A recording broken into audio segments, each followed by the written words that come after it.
Alrighty, John. Hey, John. It's Seth Chandler, Wittercoin in San Francisco. How are you? Hey Seth, how are you?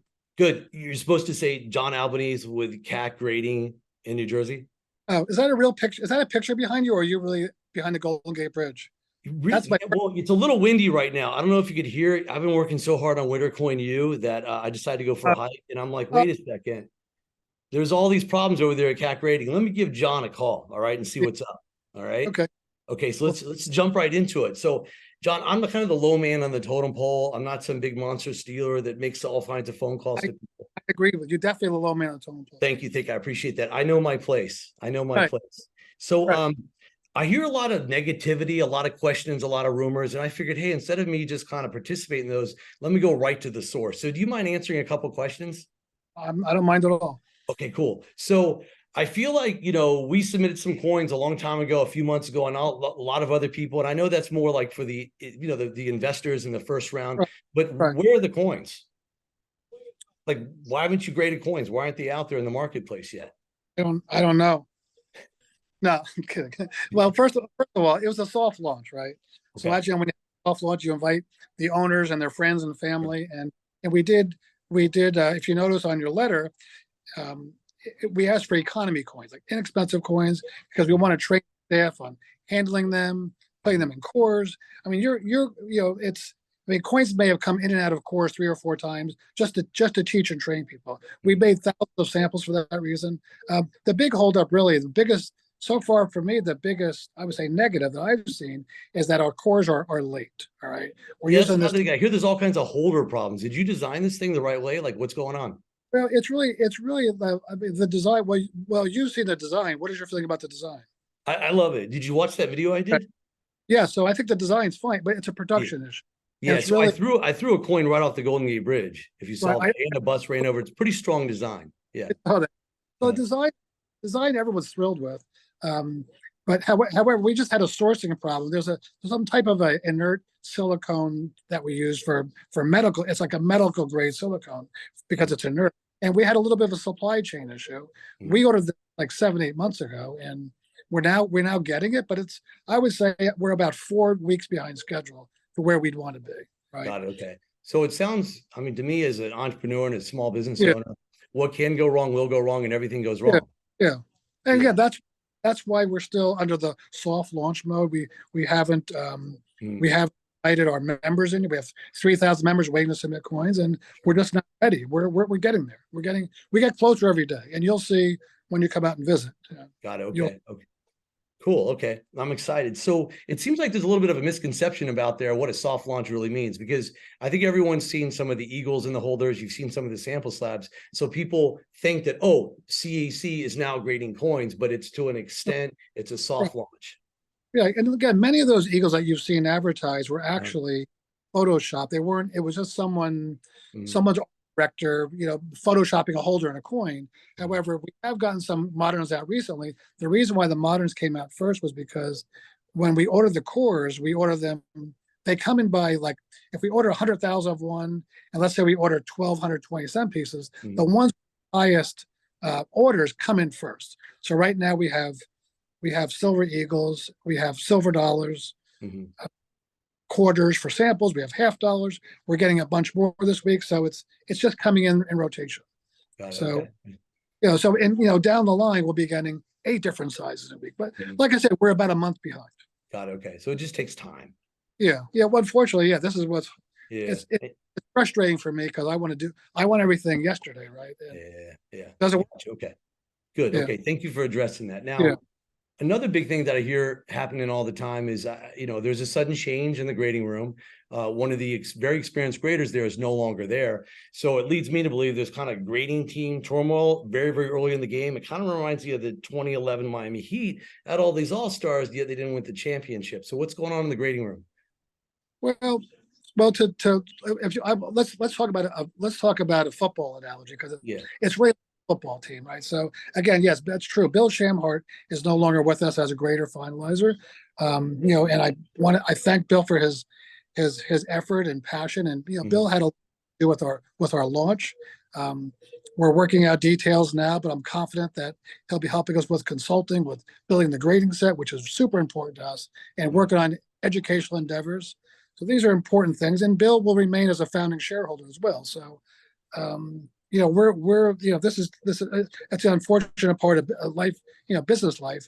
However, when it comes to the grading room, for a football analogy, let's just say, for example, well, you're a San Francisco 49ers fan, I assume. Sure, absolutely. Yep. But like, it's like, who's your starting quarterback? I don't even. Depends on the week. Okay, well, but the fact is, you need one starting quarterback, and I know at your last seminar at Witter, I believe you had Keith Moon out there, right? Yes. He's a starting quarterback for NGC, correct? Yes. And he leads the vintage team. Sure. And he has underneath him several others. Hopefully, they have good eyes that he's training, correct? Yes. Yes. And then PCGS was their top grader there as well. Their well, Steve Feltner is the grading team leader over at PCGS, so he's a very well experienced grader. Right, but who's actually the top grader at PCGS? I believe was Kyle, correct? I think it's Kyle Knapp. Yes. Yeah, Knapp. So he's the starting quarterback. So the point I'm trying to make to you is a starting quarterback as a grading team, vintage wise, can probably grade 20,000 coins a month with ease. All right, working 20 days a month. That's an easy month for them. So just so you know, like when we develop CAC, we have a lot of redundancy in the system. So we have 3 starting quarterbacks in Virginia, right? And these are guys that are, and I believe that Kyle Knapp, from what I've heard, and Keith Moon, these are top 20 graders in the top. I say top 20 because it's kind of loose, because we know grading is subjective. So who would be the best grader? Who really knows, right? I mean, but I say there's the top 20. I do believe that NGC and PCGS have one of them. I've never sat down with them and looked at points with them, but from what I've heard, they're superb graders, right? Sure.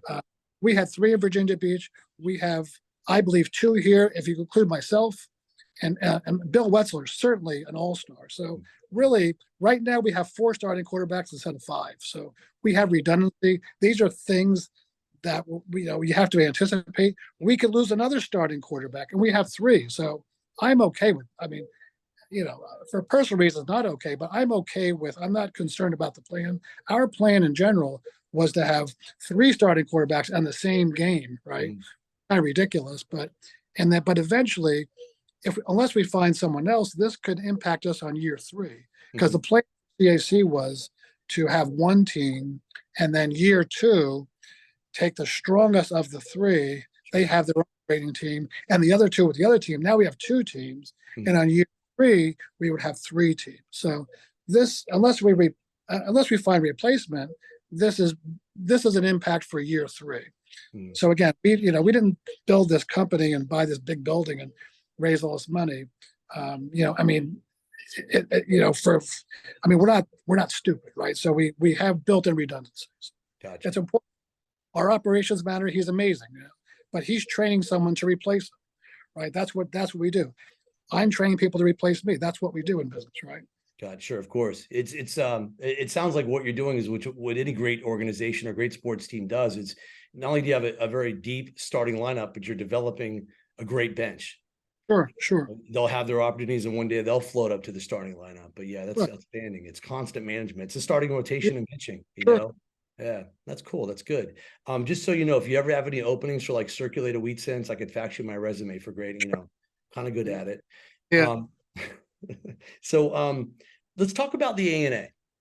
Right. So I guess what the perception is that you've kind of sort of start grading coins, but now you've cleared that up. It's more or less a soft opening. Right. What's going on for CAC grading in the ANA? Are there going to be coins there? Or are you going to have an exhibit? Like what's the vibe? Well, we have a table there. We'll be giving out samples, which I think will be popular. It's an information booth at the meet and greet. We're not going to be grading at the show, and from the way I see things, I don't think we'll ever grade at the show. So I don't believe in show grading. Even leaving the staff at where they're comfortable with their families. Same lighting, the wear and tear of the travel. I can never see us grading at a show. So got it. Okay. We will be accepting coins for grading at the next show in Nashville. They call it the IMEX show, which is coming up in I think it's October. But we'll actually be accepting coins there. We'll be sending them back to the office and delivering them back to the show. But that'll be our first real show of Oh, wait accepting a coins. second. Let's take a step back here. You're going to accept coins for CAC grading at this show in Tennessee. They're going to be shipped back to CAC, and you're going to grade them, put them in the holders, and deliver them back to the show. Yeah, well, yeah, under certain Wow. for certain years, yes. If you Wow. send us a bag of $80, no, Yeah, that's sure. economy. But for the higher value tiers, yes, we'll be doing that. That's awesome. Okay, that's I think really good to hear. I think they call it a. I don't know what they call it. They call it something. Okay. So let's say I'm either a member, a CAC dealer member, or a CAC collect member. When could I expect to actually submit coins and receive them in a reasonable amount of time? Well, That window. right now, as you see, when you receive the coins at WIT or U, we are sending out this week, Mhm. I believe, coins to 60 different submitters Okay. for the show.